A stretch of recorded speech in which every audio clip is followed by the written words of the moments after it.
But if you're not happy in the U.S., if you're complaining all the time, very simply, you can leave. You can leave right now. Come back if you want. Don't come back. It's okay too. But if you're not happy, you can leave. People all around the world are absolutely hating Americans right now. More specifically, they're hating who's in charge. But there is a trickle-down effect to those who voted for Trump. There are so many people in this country that don't realize we are not viewed favorably. We are not the golden children that you think that we are. The rest of the world is moving on without us. The rest of the world is finding other allies and finding other resources. Many of you keep doubling and tripling down on what the Trump administration is currently doing, but there are many of us that can see clearly that we are losing our allies right and left. Have you had a conversation with a Canadian lately? I understand that many of you voted for this, and this is exactly what you want. But there are plenty of us that are not okay with the way things are going right now. And we understand why the rest of the world is fed up with us. America is not what it once was. I've got some bad news for people who don't travel internationally. The world hates us, okay? We're not the big dogs. We don't have the clout that we once had. We aren't even like statistically on top of anything, education or anything anymore. And I've traveled a lot internationally. Over COVID, obviously, I stopped. And there's always been an underlying tone that America is dangerous. But, you know, we run Hollywood, so a lot of the media that is consumed by people in other countries is still American. However, I'm on my first international trip since COVID, and it has gotten worse. I have heard from every nationality that America is dangerous, but I arrived in Indonesia, which is a country that, you know, a lot of people aim to get out of and go to America. And the first thing that my taxi driver says to me is that he's afraid of America because of all the poppy seeds that we're taking and all the jazz powder that people are using. And he's convinced that people are walking around the US like zombies, because that's what's on the internet. That's what these people are seeing. And I think it's a really big lesson if you are sheltered and are not leaving the US. We don't got it. Like, we don't got it anymore. People don't want to live in America. People aren't eager to live in America. When I was in Europe, a lot of the kids said their parents wouldn't let them go to America because they were afraid they were going to get popped by the police. Like, those are the fears. The only fear that Americans have when their children travel overseas is that they're going to be, like in the movie Taken, which is a very small possibility. And they just use that as a fear. I don't even, like, that's not really even a founded fear.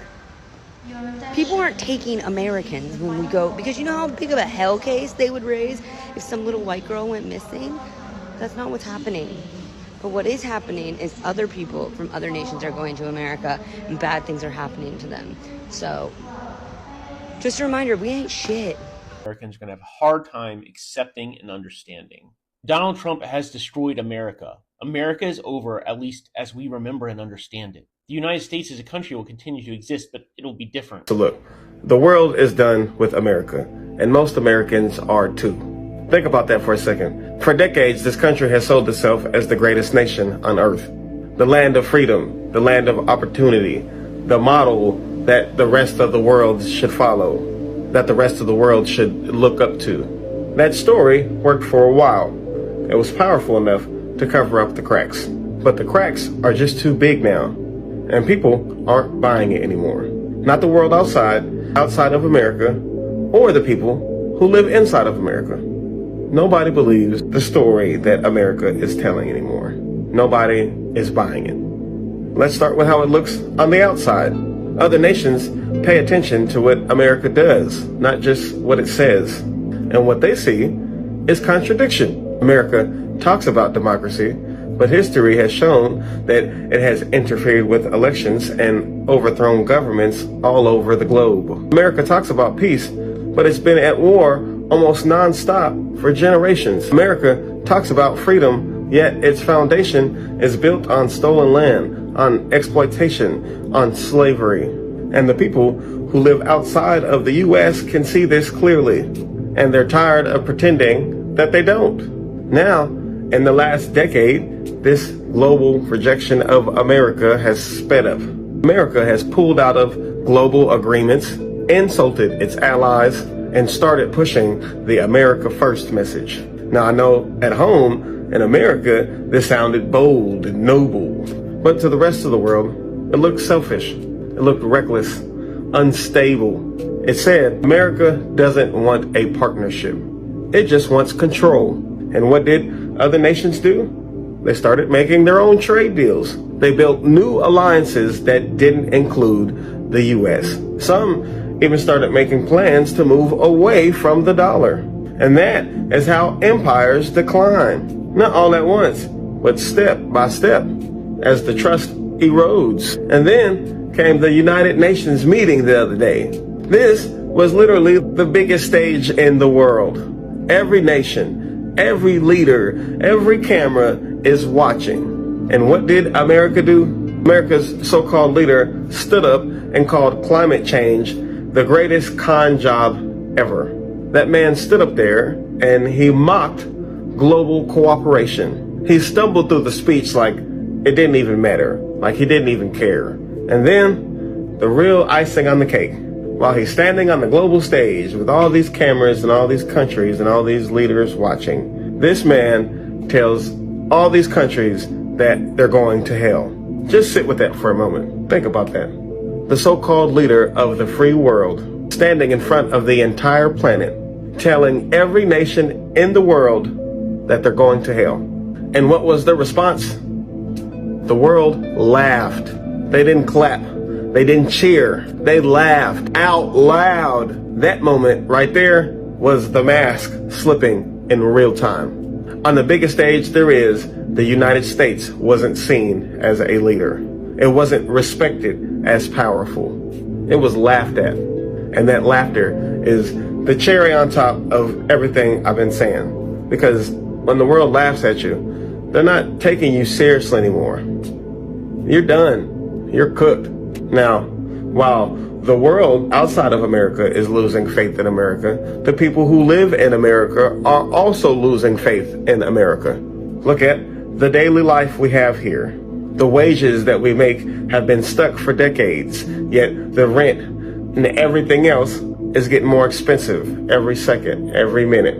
Like right now, you can literally walk into a store with half a cart of groceries and pay more than what you used to for a full cart's worth of groceries. Like you spend more money on this half cart of groceries right now than you would have on a full cart of groceries not too long ago.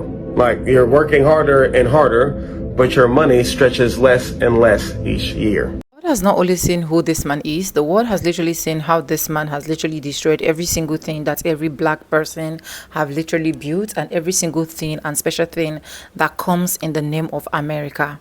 Now let it make sense to me that a president, a person that is supposed to be like a father to the nation, has the audacity, the caucasity, come online to said these horrible things.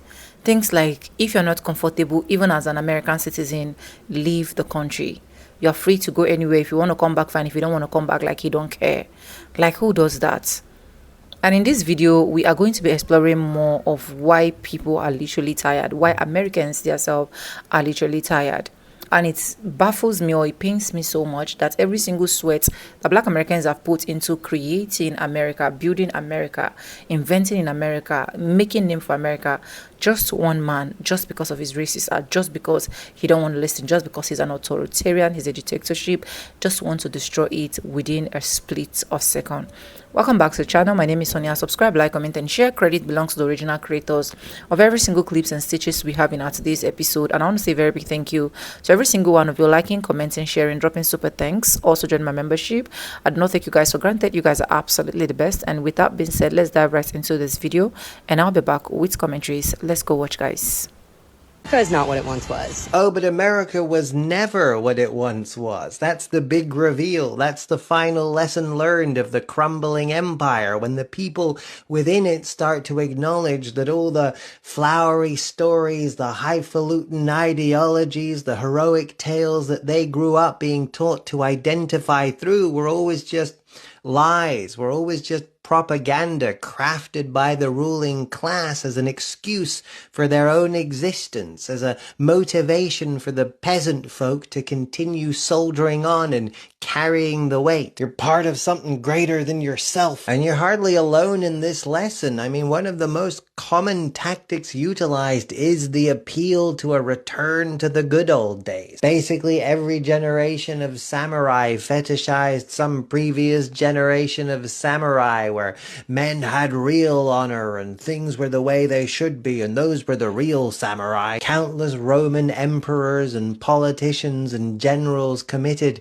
countless atrocities in the name of returning Rome to its former glory. Everybody's chasing a return to the good old days, but the thing is, there was no good old days. It's all just an echo of a thinly veiled lie told to keep people in line. The Roman Empire were never superior people. The Catholic Empire were never really doing the work of God. The British Empire were never really bringing civilization to the savages. And the American Empire, which is really just kind of a corporate consumer capitalist empire wearing an American hat, were never really fighting to spread freedom and democracy and peace throughout the world. They were all doing the same thing, really, which was taking things that didn't belong to them by force, and then making up a bunch of stories to make themselves the good guy while they did it. It's a tale as old as time of the strong taking advantage of the weak, of the lucky bully that found themselves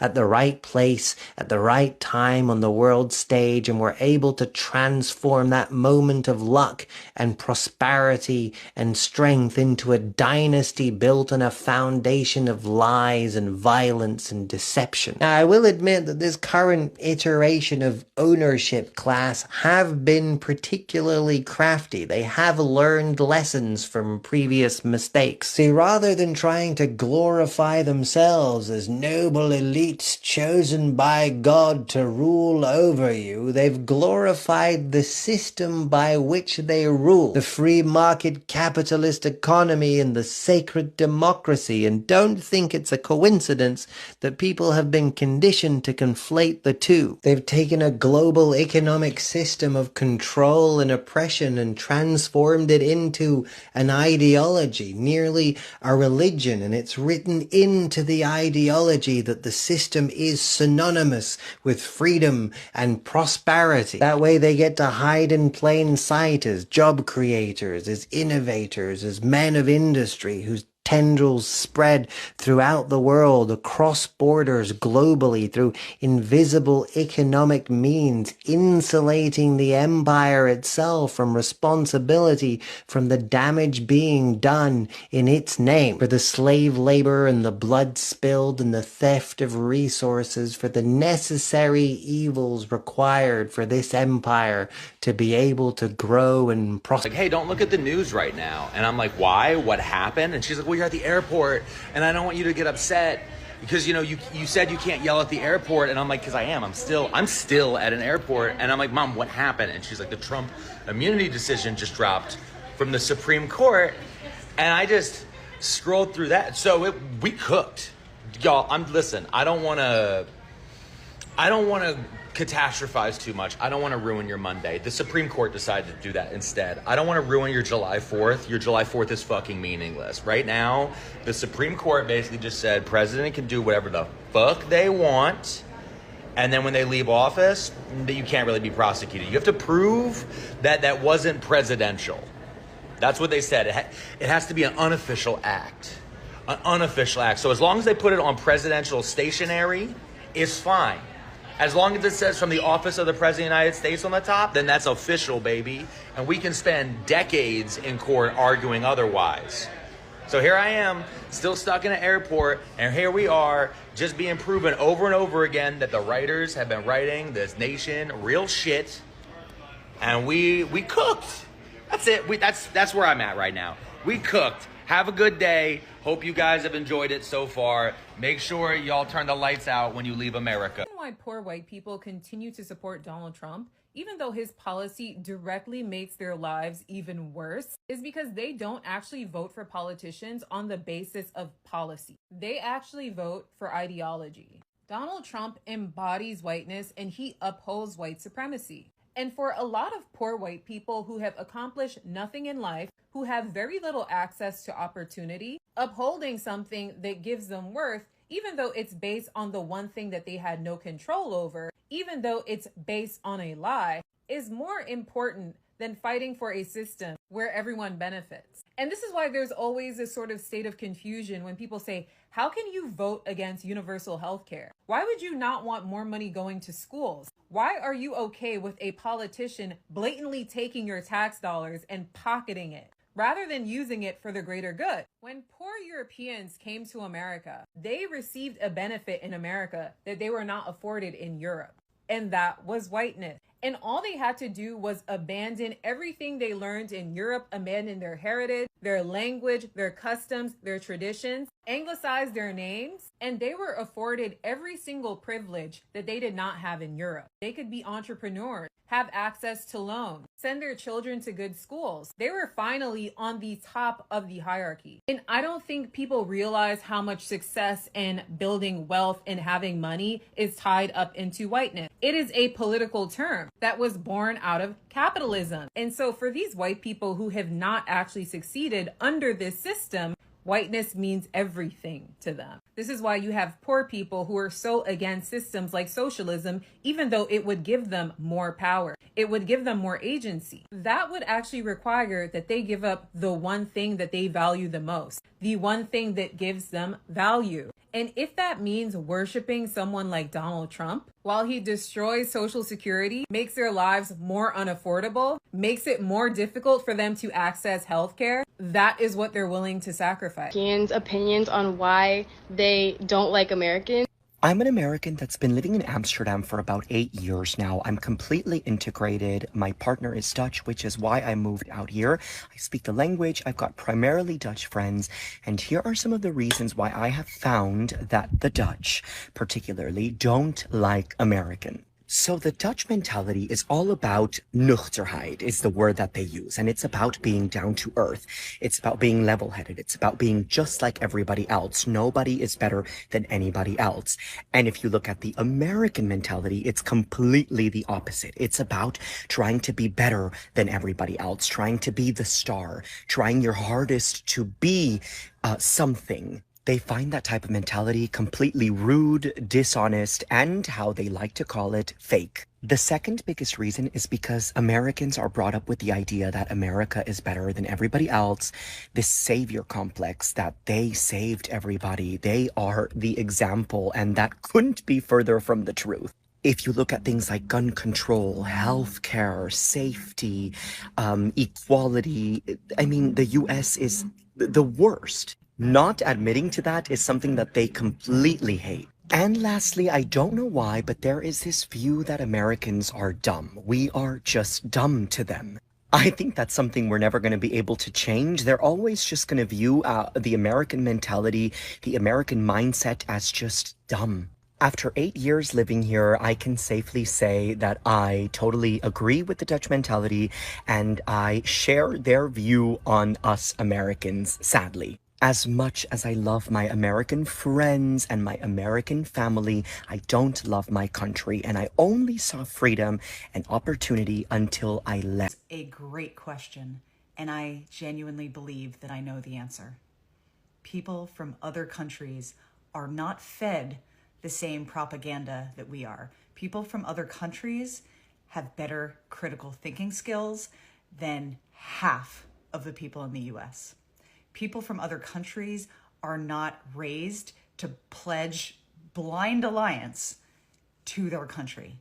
They are not fed the propaganda that their country is the best in the world and don't question it.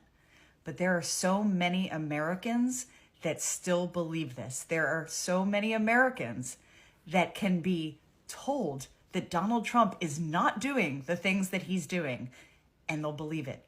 Even when presented with clear evidence and facts right to their face, they'll just deny it. They don't believe in science and evidence. The average Trump voter is not able to discern fact from fiction. That's what it comes down to. What the rest of the world thinks of the United States. Green means you have a favorable opinion of the US, blue, unfavorable. A lot of these tie into current events, like Poland's sky-high 93% rating, which makes sense given our mutual support for Ukraine. The overall results will be a bit surprising to those of us who remember the 2000s and the unpopularity of the Iraq War. Today, nearly twice as many respondents have a favorable view of the US as an unfavorable view. I think the result that's going to surprise Americans the most is just how unpopular we are in Australia, where nearly half the population has a negative view of the United States. And that's in direct contrast to how warmly Americans view Australia. If you take the two positive categories and combine them from this survey, Australia is the top country that Americans view favorably. What gives? Why do they dislike the US so much down under? I have some thoughts. Not only am I a historian and a policy geek, but I spent every summer of my teenage years traveling around Australia.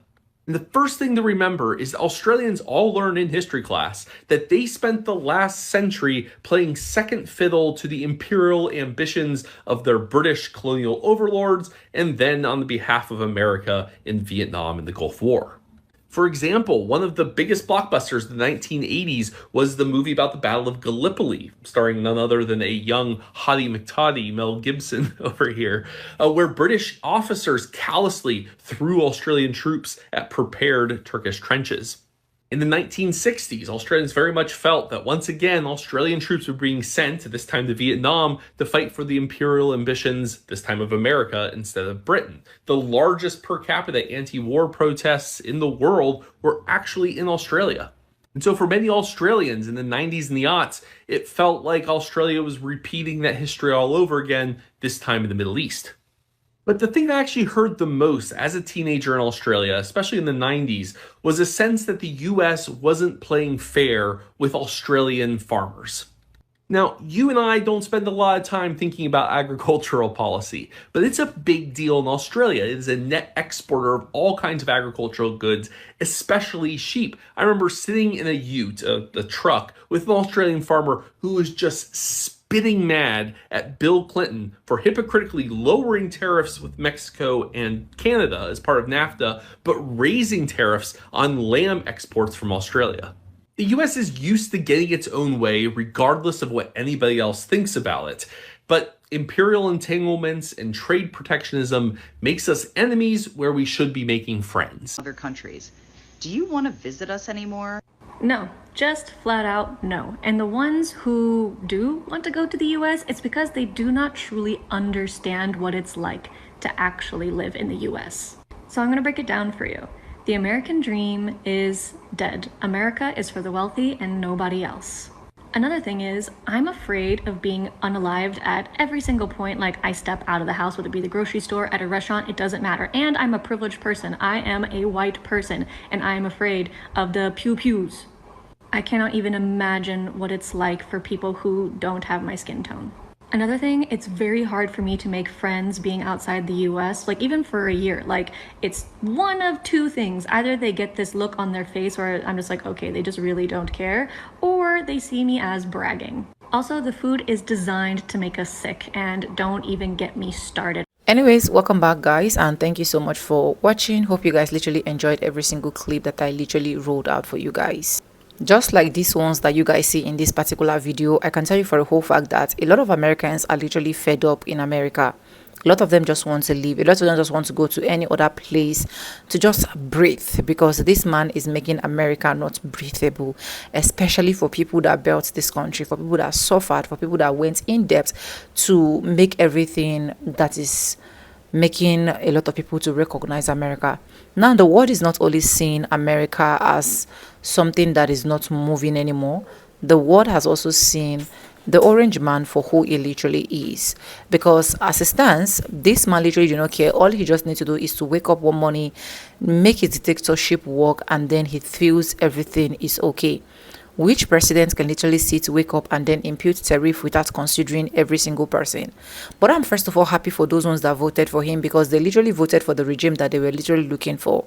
At the end of the day, black people talked to them. Black people said it even during the time of the campaign. Because why? Black people are the only people that understand the system of America. They understand how things work. They understand how to move forward.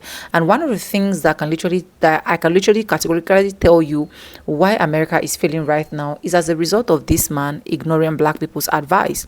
There was a time a video went viral where he was literally begging a black woman to come in and rescue. And at the end of the day, a lot of black people were like telling the woman, do not go, just be silent, because this man don't understand the power of black people. People that built a country or built a particular nation are the only people that can literally explain the in depth of how that particular country is.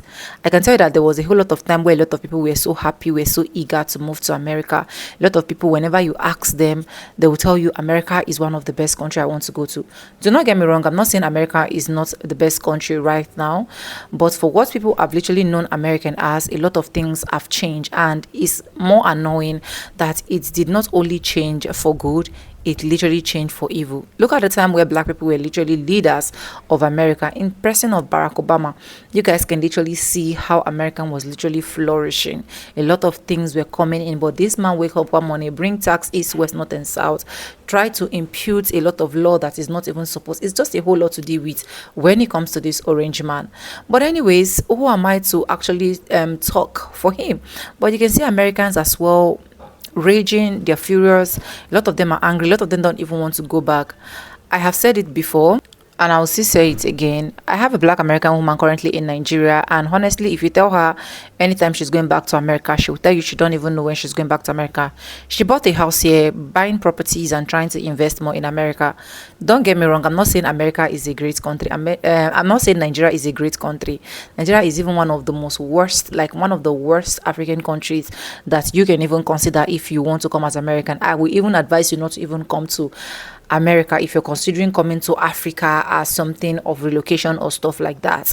But seeing Americans relocating from America to a place like Africa, a place like Nigeria, it's something that we need to sit down, we need to talk, we need to look front, left, back, and center. It is not easy on every other side. A lot of Americans as well cry for paycheck to paycheck, how they do 4 jobs, 3 jobs, 5 jobs, and at the end of the day, they can literally not survive. And this is actually what we keep happening to you people in America. If you decide not to listen to black Americans, the indigenous people of America, the FBAs, the ones that know the in-depth, the ones that invented, the ones that has been there even before the colonizers came, took everything and made it look like they are literally in charge of everything. But anyways, let me know in the comment section if you're living in America currently as a black person. Is there any time you're considering leaving America? What is the difference between this particular regime and all other regimes that you have literally seen? How has cost of living been for you? I also want to know in the comment section. How have you been affording housing? How have you been affording your mortgage? I also want to know as well in the comment section, because every single time we see videos like this online, my heart bleeds, especially for black Americans, the people that are putting the work, the sweat, and everything to make America what it is today, before just one person want to crumble down everything. We slept, we wake up, this man is already in war with Iran. It is just a lot if we just want to count what this man have literally done. It is well. Let me know what you think in the comment section. If you have not subscribe, like this video, drop me your comments, and lastly, do not forget to share for every other person to get this good news. And yes guys, with that being said, with no further ado, like I always say in my videos, I'm going to be saying bye, and I'll see you guys in my next one. For now, bye guys, I love you guys. Mwah.